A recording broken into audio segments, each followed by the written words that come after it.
Bom dia, prezados ouvintes do programa Semeador da Manhã. Hoje vamos continuar a falar sobre a armadura da fé cristã. Nos 2 últimos programas falamos da guerra espiritual que os verdadeiros cristãos têm que batalhar. Falamos que esta guerra é o tempo todo. Somos cristãos de dia e de noite. Portanto, temos que ter a armadura da fé o tempo todo em nossa vida. Também falamos sobre que não adianta somente ter a armadura. Temos que lutar, resistindo ao diabo, o nosso inimigo. Lembre, as pessoas não são nossos inimigos. É o diabo e os demônios que são.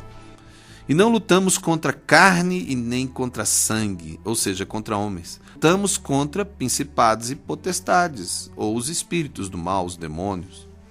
A armadura que a Bíblia nos fala está de uma forma específica no livro de Efésios, no capítulo 6. Hoje vamos ler qual é a armadura, ou como temos chamado a armadura da fé. O texto é do verso 11 ao verso 17. Começa então no verso 11. Revestivos de toda a armadura de Deus, para que possais estar firmes contra as astutas ciladas do diabo. Este verso já falamos muito. No verso 12 diz: porque não temos que lutar contra a carne e o sangue, mas sim contra os principados, contra as potestades, contra os príncipes das trevas desse século, contra as hostes espirituais da maldade nos lugares celestiais. Esse verso confirma o que falei sobre a luta e nosso inimigo.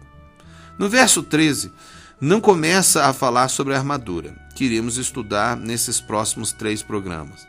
E diz: portanto, tomai toda a armadura de Deus, para que possais resistir no dia mau, e havendo feito tudo, ficar firmes. Este verso, que já foi falado antes, demonstra que precisamos da armadura de Deus.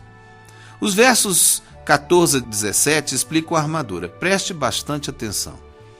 Estais, pois, firmes, tendo cingido-vos os vossos lombos com a verdade, e vestida a couraça da justiça, e calçados os pés na preparação do evangelho da paz, tomando sobretudo o escudo da fé, com o qual podereis apagar todos os dardos ou flechas inflamadas do maligno. Tomai também o capacete da salvação e a espada do Espírito, que é a palavra de Deus. O texto demonstra um relato histórico das antigas armaduras do tempo de Jesus. Não são as armaduras dos tempos medievais, que eram todas fechadas. São as armaduras ou roupas de guerra dos soldados romanos. Encontramos como componentes dessa armadura 6 partes. É interessante ser 6 partes, pois os 6 na Bíblia representam o homem. Se fosse 7, seria a representação da perfeição.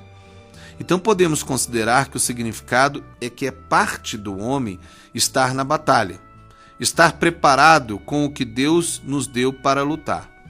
Apenas para solidificar a tese da simbologia do número 6, lembramos que o homem foi criado no 6º dia, que o número da besta é 666, ou 36, ou ainda o homem tentando ser Deus, pois o 3 é o número da Trindade. Mas não vamos falar sobre isso. Vamos falar sobre as partes dessa armadura, que são o cinto, a couraça, o calçado, o escudo, o capacete e a espada. Essas partes da armadura de Deus para o cristão são os representantes das verdades espirituais, que são a verdade, a justiça, o evangelho da paz, a fé, a salvação e a palavra de Deus.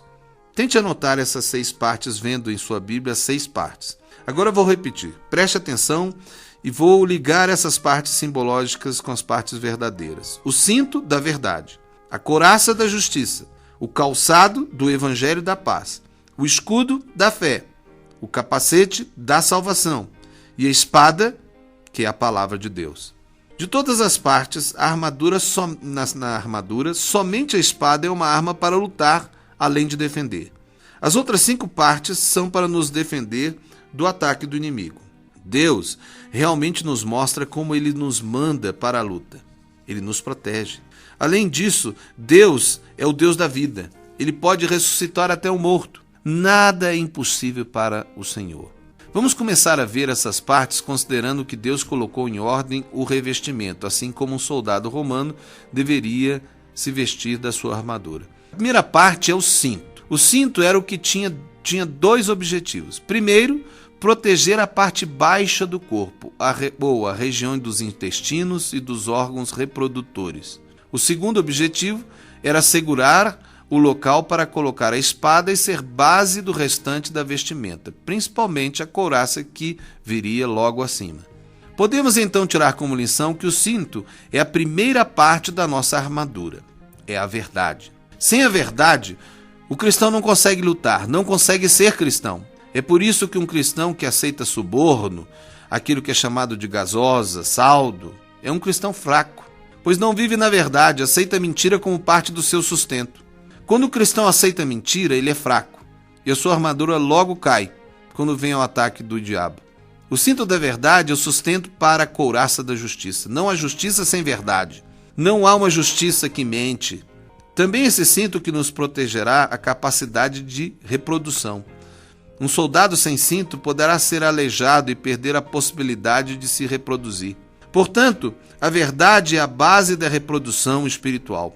Você somente terá filhos espirituais e bênçãos espirituais se manter a verdade como base.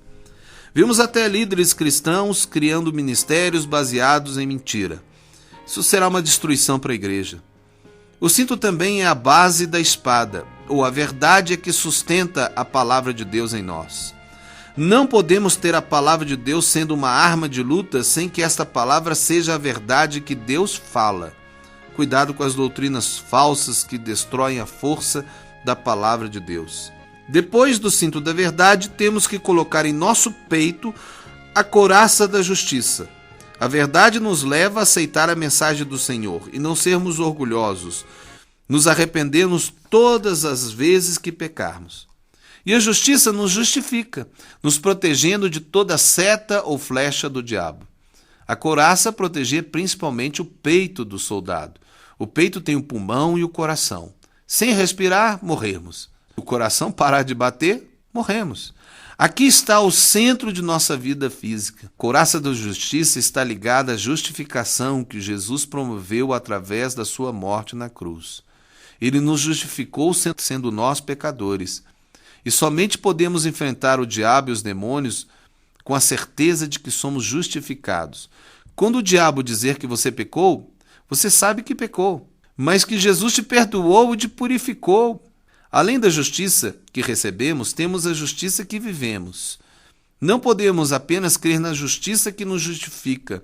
Temos também que viver de forma justa. Por isso somos chamados de justos. A nossa justiça tem que, inclusive, exceder as justiças dos que fazem boas obras apenas para conquistar um galardão. Temos que ser justos porque as nossas atitudes são justas. Temos que ser justos nos nossos empregos, sendo empresários, em nossas famílias, nos casamentos. Eu pergunto, você tem sido justo? A justiça que recebemos deve ser a que vivemos. Agora, com a verdade e a justiça nos protegendo como parte de nossa vida, pois essas duas partes são vestidas no corpo do soldado, agora chegamos à terceira parte da armadura. Mas falaremos da terceira parte no próximo programa.